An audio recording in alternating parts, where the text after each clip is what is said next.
The second stupid thing that messes up recovery.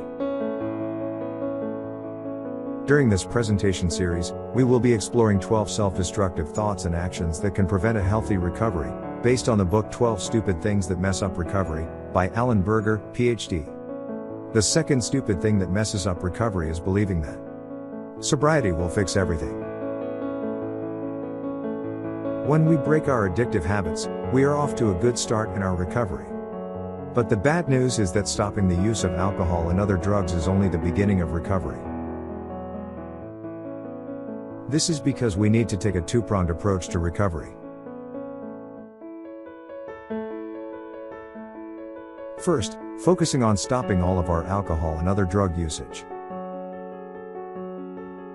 Second, confront and resolve our underlying problems. We cannot only focus on quitting alcohol and other drugs. We need to work on our emotional problems as well. Components for a comprehensive approach to treating addiction include the following. First, we must treat our alcoholism and other drug addiction.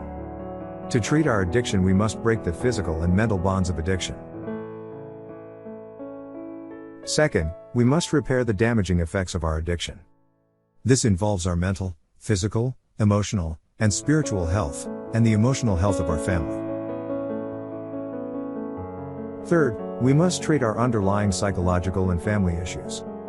This involves growing up emotionally and learning how to have healthy relationships. This type of full recovery not only requires fully working the 12 steps and having a good sponsor, but for some, may require an addiction counselor who specializes in recovery and family dynamics. We also need to have a fit spiritual condition. Page 85 of the Big Book of Alcoholics Anonymous states we need this to remain clean and sober. To have a fit spiritual condition, we need to make sure that we are humble and that our ego does not get in the way of our spirituality. To obtain humility, we fully work the 12 steps in order.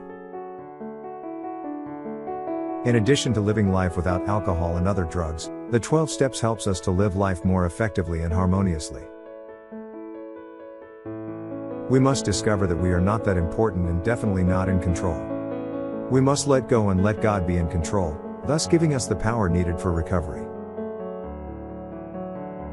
Let's review the major points of the second stupid thing that messes up recovery. Recovery does not fix everything.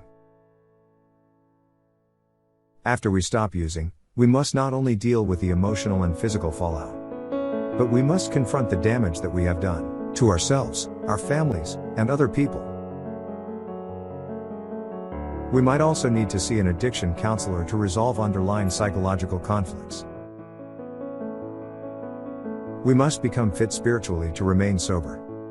In other words, we must grow up emotionally by working the steps, surrendering to God, and developing humility.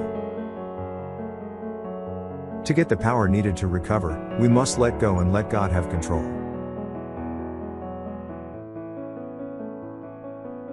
When I let go and let God, I think more clearly and wisely.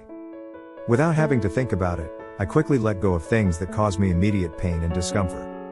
Because I find it hard to let go of the kind of worrisome thoughts and attitudes that cause me immense anguish, all I need do during those times is allow God, as I understand Him, to release them for me, and then and there, I let go of the thoughts, memories, and attitudes that are troubling me.